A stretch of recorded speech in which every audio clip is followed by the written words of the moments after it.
Hi everyone, Farmer Joe here, coming at you fresh from the field.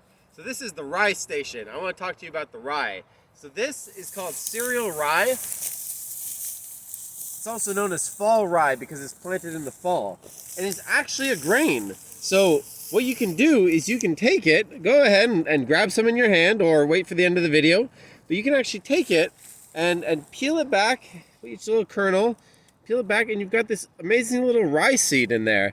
And it's still a pale green. It hasn't yet ripened, so it's not yet ready for harvest, but they're pale and green, and you can actually just eat them. They're sort of pasty and have a vaguely vegetational flavor.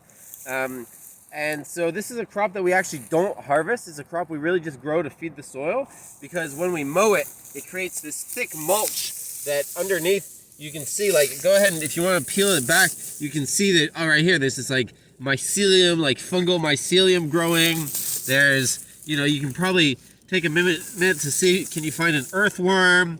What can you find that's living around in here? Right now I can't find anything, but you can tell that even though it's dry, it's created this nice and damp, moist habitat, protecting the soil, covering the soil.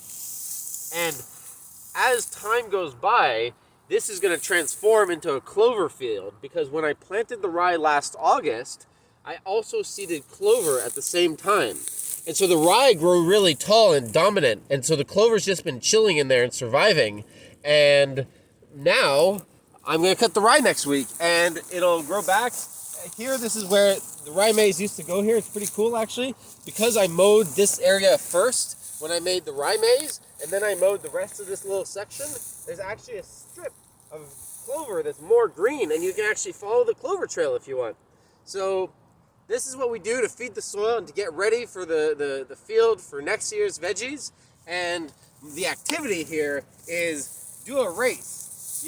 Put your timer on for 1 minute and see who can peel the most little rye berries in 1 minute. Try some different techniques, like how many little rye berries can you peel in a minute? And once you got your rye berries, put them in your hand, take a picture, post it online, # Ottawa Farm Fresh. All right, let's go off to the next station.